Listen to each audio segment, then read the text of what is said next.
jump on him.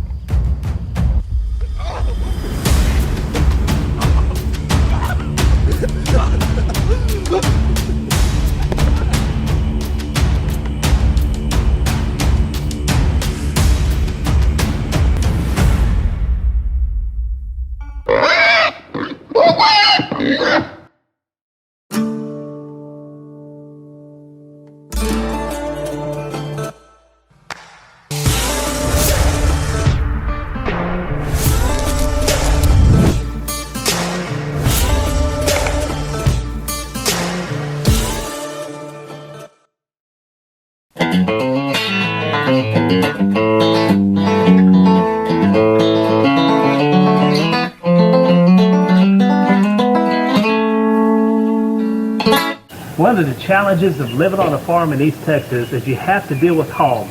So today we are building our own hog trap. Come with me.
Hot dog, boy. There, man. Better watch that, mama might be around. I'm surprised Mama ain't around. Play. Really?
My name is Gary Wagner. I'm 52 years old.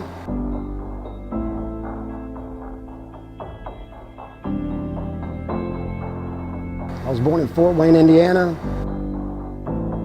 and this is my story. Growing up in Fort Wayne as a child, my father was a police officer in Fort Wayne, Indiana. Wasn't a good guy, extremely abusive to my mother, to me. My mother and father divorced when I was 6. Alcohol was a factor with my dad. It was just that he was an angry, mean person, and he took it out on us. My older sister got me involved in sports. They tried to keep me away from all the negativity and all the things that were going in the house. So my older sister was the one that got me involved in church. And when she passed away, I was 13. You know, I was angry, hated the world. I couldn't understand why. By the time I was a freshman in high school, my brother and I sat down and talked and you know, realized that this is not how Debbie would want us to live our lives, that I played football, wrestled, played baseball, got to be pretty good. I drank when I was in high school, but nothing out of the ordinary. Went to college, played baseball, did pretty well. I got a good job right out of college. When I was 22 years old, I got hit by a drunk driver. She was 18, I was 22, and she was going 75 miles an hour and hit me on the back quarter panel of my car and threw me through the windshield. I was hospitalized for quite a while. My older brother, they told my family they weren't sure if I was going to make it. And I remember my older brother sat in the hospital room with me and was telling me, talking about alcohol and how alcohol affected our lives growing up. And even though I wasn't the one drinking at the time, how alcohol, the fact that the driver of the car that hit me almost cost me my life. And my brother had a great conversation with me and was trying to talk me out of maybe, you know, we just need to cut alcohol out of our life altogether. And, you know, I never really even took it serious back then after the car accident. I remember when I got out of the hospital, a bunch of buddies picked me up from my house, and my head was still wrapped, I was on crutches, and we still went out drinking. I really never looked at the effects of alcohol. Even looking back at my childhood, I never really looked at what alcohol did to my family and the effects that it had on us. I always worked, always had a good job. I moved to Cincinnati in 1994 where I met my wife. Ended up having 3 beautiful children, and things were going good. All 3 of my kids were involved in sports. I coached all of them. Having a family and owning my own business and just owning a home and everything was exactly what I always wanted. And I lost my business in 2011, and my wife took my 3 kids and left me. After my divorce, my drinking became a lot more excessive. I always thought that I hid it real well. I always thought that, you know, I'd go to the bars or I'd drink at home and nobody knew. Late 2011, early 2012, I got my first DUI. I ended up getting a second DUI a month later, and that still wasn't enough. Before I even started probation on my second DUI, I picked up a third DUI. It was just a never-ending pattern. I couldn't stop drinking. My kids at that point were so frustrated with me, they wouldn't talk to me. Within 6 months, I picked up 4 DUIs, and on my 4th DUI, it was a felony DUI, and I spent 2 years in prison. I wasn't out of prison a week, and I started drinking again. I got in a real bad construction accident in 2017, broke my leg, broke my neck, was laid up for a while. Seen to talk to my mom in a long time, and picked up the phone and called them to check on them. And they said, since you're injured and you can't work, why don't you come down and visit? My mom had some health issues, so I came down to East Texas. I got to be real good friends with the associate pastor of the church I was attending, and started sharing some of my story with him and some of the things I was going through. I go to church every Sunday. I remember I would pray about it and pray about it and pray about it, but I always thought that I could do it on my own. But the whole time I was thinking this and saying this, you know, I was still drinking. And I picked up the phone and I called my friend who's the associate pastor and told him I think I'm ready. And he said, here, I want you to try this number out at Isaiah 58 Farms. He goes, try calling them first. I said, okay. And I said, I will tomorrow.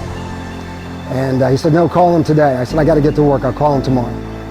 Well, tomorrow took about 6 months. I remember waking up one morning And I wanted to drink, and I thought, you know, something's got to stop. Something's got to happen. I called the number, and they answered the phone at Isaiah 58.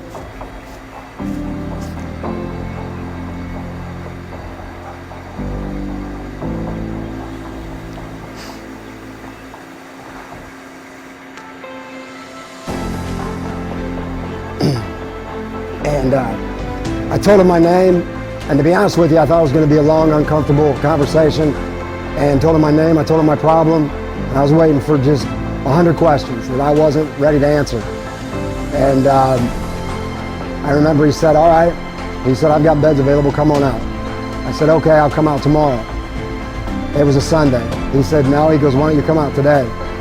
And I was a nervous wreck coming out here thinking, man, I didn't know what to expect. I pulled out to the farm and I thought it was pretty cool, but still I was a nervous wreck.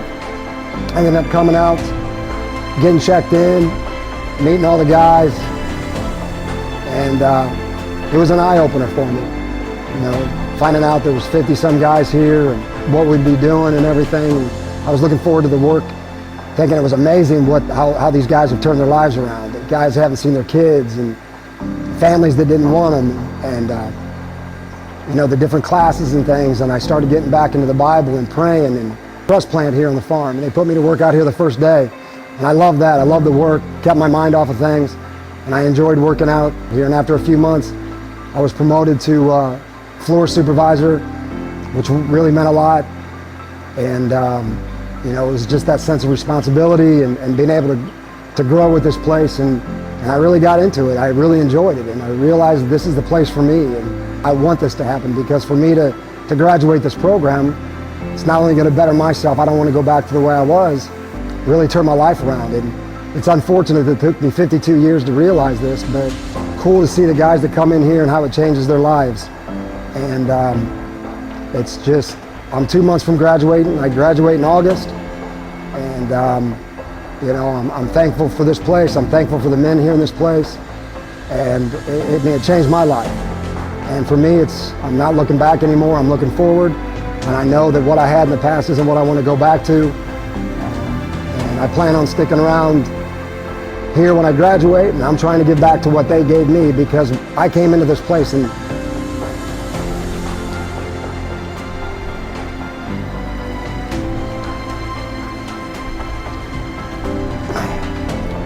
they asked nothing of me, and gave me all the tools and gave me everything I needed to get back on track. And I mean, I couldn't be more thankful. I'm happy here. I'm happy that I'm here, and I'm ready to move on with my life. And this place is and always will be a big part of my life that I can go on to and be a stronger, better person for myself and for my kids.